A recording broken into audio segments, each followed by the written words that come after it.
ඉතින් අද මේ අපි කරන්නේ ආගමික වැඩකට වඩා මනුෂ්‍යත්වයේ මත මිනිසුන් විසින් කරන්න ඕනේ ක්‍රියාවක්, මනුෂ්‍ය ගුණධර්ම මතු කරන්න ඕනේ ක්‍රියාවක්, මනුෂ්‍ය ගුණධර්ම මතු විය යුතුයි. මනුෂ්‍ය ගුණධර්ම මතු කරන්න ඒක ආගමක ભેදයක් නෑ, ಜಾති ભેදයක් නෑ, ආගම් ભેදයක් නෑ, ಜಾති ભેදයක් නෑ. ඕන කෙනෙකුට පුළුවන් මේ මනුෂ්‍ය ගුණධර්ම මතු කරන්න. මනුෂ්‍ය ගුණධර්ම මතුවෙච්ච හිතක් තුල තමයි මෙත්තා, කරුණා, මුදිතා, උපේක්ඛා සියල්ල ක්‍රියාත්මක වෙන්නේ.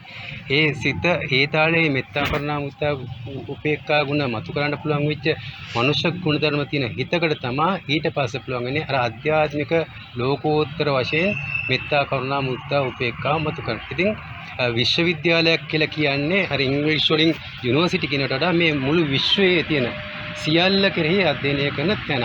එතකොට විශ්වවිද්‍යාලයක් තුල මෙවන් වූ විශ්වීය දහම, විශ්වීය දෙයක්, විශ්වීය පණිවිඩයක්, මුළු සබහා දහම කියන්නේ මුළු විශ්වයම. ඒතර මේ මුළු විශ්වයම තම ආමන්ත්‍රණය කරන චිත්ත ශක්තිය ඒකාග්‍ර කරන අදිෂ්ඨානමය පූජාවක් අපි මේ කරන්න යන්නේ.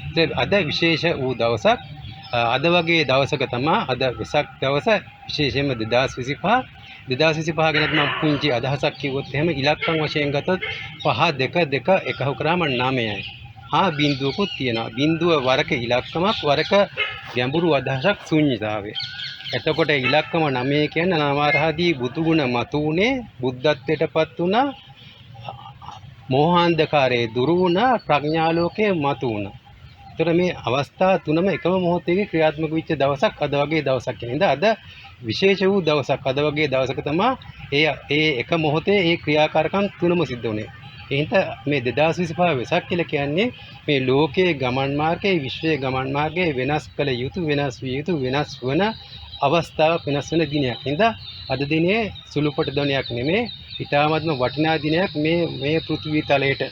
ඉතින් මේ පෘථිවි තලයේ විශේෂ වූ දවසක මේ විශේෂ වූ කාරණේ කරන්න ඕගොල්ලෝ හැමෝටම චිත්ත ඒකාග්‍රතාවයක් ඇති කරගන්න, මේ ස්ථානට ඒකාබද්ධ වෙන්න හැකියවීම ලොකු අදිෂ්ඨාන ශක්තිය ඇති කරගන්න පුළුවන් ශක්තියක් මේ අපි මතු කරන්නේ. එහෙනම් අපි මේ මතු කරන්න යන්නේ මනුෂ්‍යත්වයේ ගුණ. මනුෂ්‍යත්වයේ ගුණ මත ඉඳගෙන තමයි මුළු සබහා දහමටම, මුළු විශ්වයටම අනන්ත අප්‍රමාණ දසදහසක් සක්වල කරා පැතිරෙන්නා වූ විශ්ව ශක්තිය, චිත්ත ශක්තියක්, මෙත්තා, කරුණා, මුදිතා, උපේක්ඛාව අපිට පතුරවන්න පුළුවන් වෙන්නේ. ඒ පතුරන ශක්තියම තමයි නැවත සියලු දෙනාටම, මුළු සබහා දහමටම, සියලු ලෝක සියලු සත්‍යයන්ට, මිනිසුන්ට මේ ආපෝ තේජෝ වායෝ පඨවි සතර මහා භූත ධාතු සියල්ලම සුවපත් වෙලා හැමෝටම යහපතක් වෙලා සුවපත් භාවයට පත් වෙනවා. ඉතින් ඒ සුවපත් භාවයේ මතු කිරීම තමයි මිනිස්යන් හැටියට කරන්න ඕනේ. මනුෂ්‍ය ගුණධර්ම තියෙන්න ඕනේ. ඉතින් මනුෂ්‍ය ගුණධර්ම මතුවෙච්ච තැනකද තමයි මේ මුළු ලෝකයේම, මුළු සබහා දහමටම යහපතක් වෙන මේ සියලු අපල උපද්‍රව, සියලු ආබාධ සියල්ල දුරින් දුර වෙලා බොහොම යහපත් වෙච්ච, බොහොම සුගතිගාමී වෙච්ච, බොහොම යහපත් වෙච්ච පරිසරයක් උදා වෙන්නේ. ඉතින් මේ ඇති වෙලා තියෙන සියලුම අපල උපද්‍රව බාධා සියල්ලම දුරින් දුර වෙලා මිනිසුන් නිසා සබහා දහමට, සබහා දහම නිසා මිනිසුන්ට, මිනිසුන් නිසා සතාසි උපාවට, සතාසි උපාව නිසා මිනිසුන්ට. මේකේ කාගේද වැරද්ද කියලා හොයාගන්න බැරි තරම් මේක විෂම චක්‍රයේ බොහොම බලවත් වෙච්ච යුගයක. හින්දා ඒ බලවත් වෙච්ච යුගයේ ඒ බලවත් ඒ විෂම චක්‍රයේ නැවත ඒ වේග අඩු කරලා නැවත යහපත් වෙනකට පත් කරන්න පුළුවන් වෙන කාටවත් නෙමෙයි, උසස් මනසක් තියෙන මිනිස්සෙන්ට. ඒතර මේ මනස උසස් කරගන්න පුළුවන් වෙච්ච මොහොතකදී තමයි මිනිසුන් තුළ තියෙන පිරිසිදු ශක්තිය මතුවලා මුළු සබහා දහමට මේ අදිෂ්ඨාන ශක්තිය පතුරවන්න පුළුවන් වෙන්නේ. ඉතින් අපි කරන්නේ සත්‍යග්‍රහණයක් නෙමෙයි, අපි කරන්නේ සත්‍යක්‍රියාවක්. ඒතේන සච්ච වච්චේන සුවත්ති හෝතු. එහෙනම් අපේ හිතේ යම් මොහොතකට අපේ හිතේ මෙත්තා, කරුණා, මුදිතා, උපේක්ඛාව ක්‍රියාත්මක කරන්න පුළුවන් නම් ඒ මොහොතේ ඒතේන සච්ච වච්චේන සුවත්ති හෝතු, ඒ ඇති කරගත්ත ඒ පිරිසුදු සිතුවිලි තුලින් මුළු සබහා දහමටම ඒ හිතේ පිරිසුදු භාවයේම සත්‍යක්‍රියා ශක්තියක් බවට පත් වෙලා මුළු සබහා දහමටම යහපත කළා, මුළු විශ්වයටම යහපතක් වේවා කියලා අපිට අදිෂ්ඨානයක් ඇති කරන්න පුළුවන්.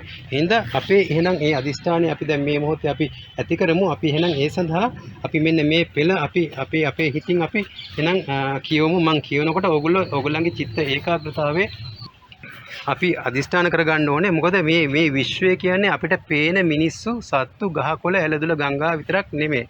අපිට පෙනෙන, නොපෙනෙන අනන්ත අප්‍රමාණ වූ බොහෝ ශක්තියින්, බොහෝ දේවල් වල එකතුවක් තමයි මේ මුළු විශ්වයම ක්‍රියාත්මක වෙන්නේ. ඉතින් මේ පේන, අපිට හැට පේන දේවල් වල නරක වෙනකොට මිනිසුන්ටත් මුළු සබහා දහමටත් අයහපතක් වෙනවා. ඒ වගේම අපිට නොපෙවෙන දේවල් වලට අයහපතක් වෙනකොට මිනිස්සුන්ගේ චිත්ත කිරණ නිසා ඒක ආයසරයක් මිනිස්සු කරාම ගුණාකාර වෙලා ඉඳ අපි මේ දෙපැත්තම අපිට පෙනුන්නේ නැති වුණාට නොපෙනෙන දේවල් බොහෝ තියෙනවා.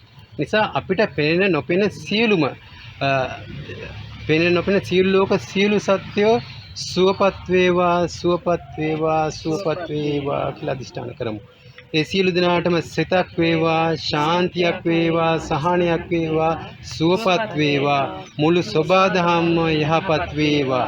මේ වන විට දිනෙන් දිනම මිනිසුන් නිසා අලියතුන් නිසා මිනිසුන්ටත් ජීවිත සහ නිදහස අහිමි වෙමින් ක්‍රියාත්මක වන මේ පාපී විෂම චක්‍රයේ දුරින් දුරු වේවා කියලා අපි අදිෂ්ඨාන කරමු. ඒ නිසාම හටගත් දුගතිගාමී මහා දුක් පීඩා ජීවිත හානි දුරින් දුරු වේවා. සබාධම සුරකේවා. ඔවුන්ගේ නිජ බිම් මංකඩ නිදහස් වී සුරක්ෂිත වේවා කියා අපි අදිෂ්ඨාන කරමු. මේ සිතින් අදිෂ්ඨාන කරමු මුළු සබාධම යහපත් වේවා. විශ්ව ශක්තියම පිරිසිදු වේවා. සියලු ලෝක සියලු සත්‍යයන්ට සිතක් වේවා ශාන්තියක් වේවා සහනයක් වේවා නිවීමක් වේවා නිදහසක් වේවා කියලා අපි අදිෂ්ඨාන කරමු. ඒ වගේම සියලු දිනාටම මේ සහභාගී වෙච්ච සියලු දිනාටම යහපතක් වේවා. සියලු කායික රෝග පීඩාකාරී තත්ත්වයන් දුරු වේවා. මානසික පීඩාකාරී තත්ත්වයන් දුරු වේවා. සියලු දිනාටම යහපතක් වේවා.